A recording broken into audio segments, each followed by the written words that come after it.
Farmer John, Sustainable Seed Company, I want to talk to you about heirloom seed banks. Now, about 9 years ago, we had some customers come to us and say, hey, these survival seed companies have some seeds, they're doing some crazy things with them, they're calling it, this seed bank. The claims they're making are absolutely exaggerated and crazy. What could you do? What could you make as a seed farmer for us to put away for our families? And so we thought about it and we came up with some heirloom seed banks. Now, 9 years later, all these companies have popped up out of nowhere and literally have copied a lot of our ideas about the product. But the one thing that has not changed is none of these seed companies or survival companies grow seed for a living. I am a seed farmer. It is what I do for a living. I grow vegetables and I grow them for seed. And if you're going to buy an heirloom seed bank to grow food for your family in a time of emergency, you want seed directly from the farmer. That is what I am. So there are so many things about that I want to talk to you today, just in the next few minutes that I think you really need to know to make a good decision.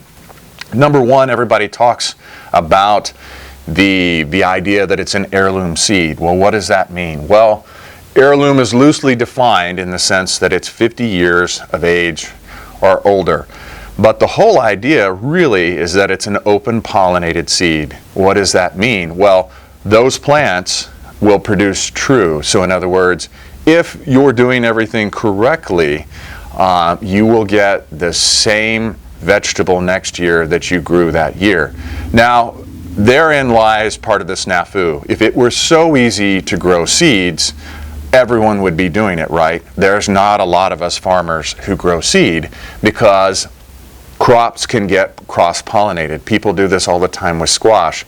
Squash is pollinated by insects, for example, for bees, and bees can fly 5 miles. So somebody thinks that they're keeping their squash from cross-pollinating, for example, and 2 miles down the road, somebody else is growing squash, and that squash can get cross-pollinated. It's just that simple. So when we talk about heirloom seeds and you being able to save your seed from year to year and grow the same crop, what you need to know is how to save seed. Now, this huge stack of books in front of me is just that. These are seed-saving books. Now, this is one from Susan Ashworth that we recommended years ago. Since then, tons of other companies, survival seed and seed companies, have copied us on this one. This is a great book. Suzanne's a great person. This will teach you a lot. We still sell this book. This is a brand new book out on the market. It's called The Seed Garden, a much bigger book. It will also tell you how to save seed. Yet another book called The Manual of Seed Saving. It does the same thing. The absolute biggest book, we call this the Seed Saving Bible, is new in the last year, and this is the most comprehensive seed saving book that you can buy.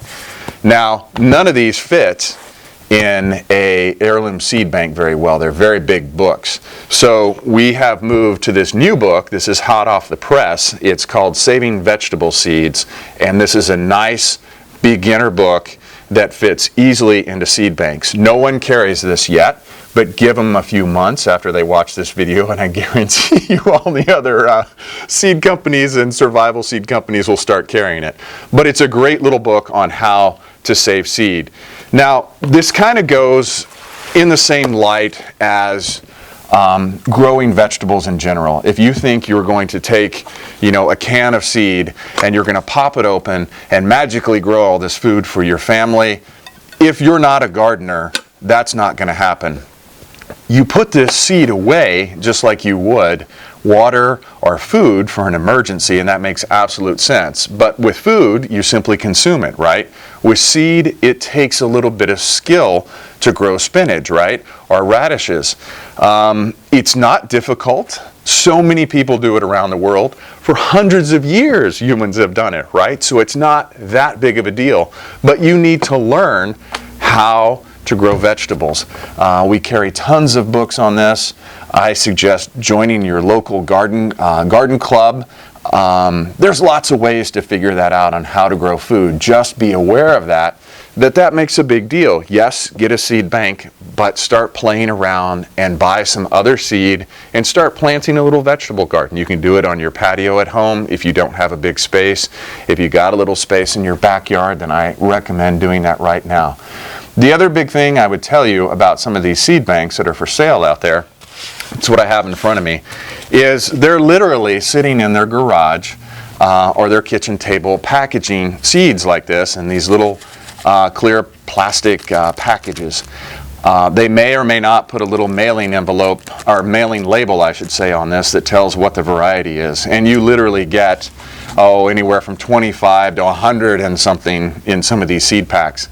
This doesn't tell me how to grow seed. This doesn't even tell me half the time what this seed is.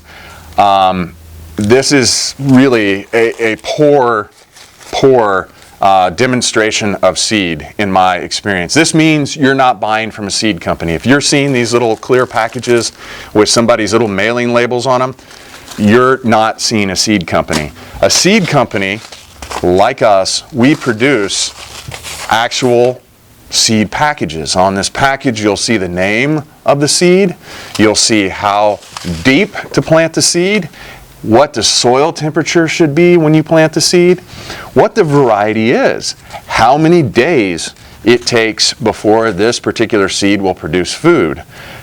More planting instructions. Here you can see on this one it's certified organic. This is what a real seed company produces. If I were looking to put food away, or seed away I should say, for my family, I would want to be buying from a real seed company. Number one. Number two, I would want to buy from a seed company that actually knows how to farm seed. Go out there and look. I have not found one on the website, on the internet, seed company that grows their own seed. That's what makes us so much different. We grow 30 to 40% of our own seed.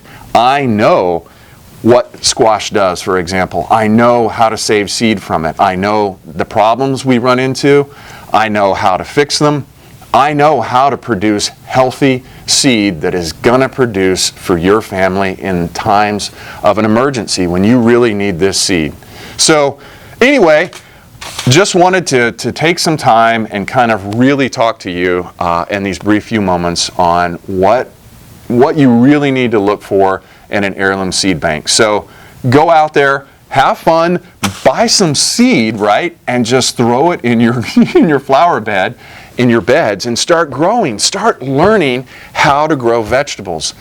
Buy your seed bank, put it away in a nice cool area, but learn how to grow vegetables. Have fun with it. Share it with your friends, share it with your family, and learn how to grow vegetables for yourself. You'll be happier, you'll be healthier, and what can you say?